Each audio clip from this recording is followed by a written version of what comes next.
Ce samedi 1er novembre, je voudrais traiter de ces questions de conflits sociaux, conflits de classe, au sein d'une même population, enfin d'une même population, d'un même ensemble, si on préfère. La différence entre les juifs et les noirs et les asiatiques, c'est que les juifs ne sont pas des étrangers au sens physique du terme.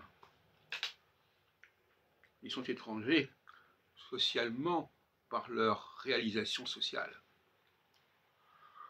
ce qui implique tout un travail au cours d'une vie. Ils sont jugés sur leurs œuvres. Les noirs et les jaunes, eux, sont jugés immédiatement. Ils sont classés immédiatement. Ils sont jaunes, ils sont noirs, ils ont la peau comme ci, comme ça, terminé. Donc, c'est pas du tout la même condition dans les deux cas. Pas du tout la même condition. Et la question des origines ne se pose même pas. On n'a pas demandé à un noir quelle est son origine. On le sait, c'est évident. Il l'a sur son visage, ni un jaune.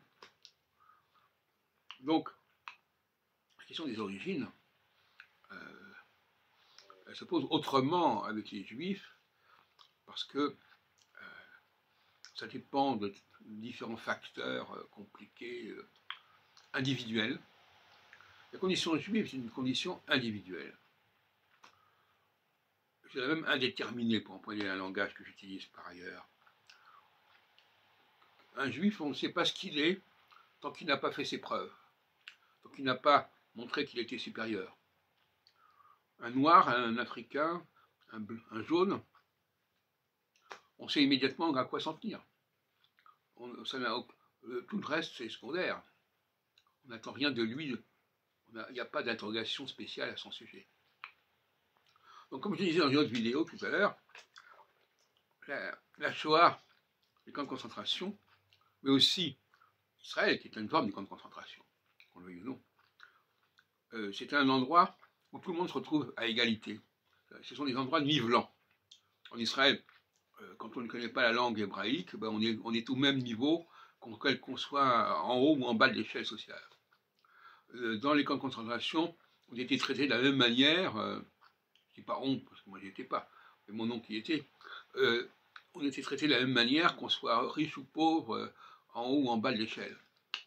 Et tout ça, c'était nivelant. D'une certaine manière, même si ça peut choquer ce que je vais dire, c'était assez jubilatoire pour ces juifs d'en bas, de voir que les juifs d'en haut étaient mis au même niveau qu'eux. De la même façon que les lois anti-juives de Vichy ont surtout visé les juifs d'en haut, pas les juifs d'en bas. Il faut quand même le dire.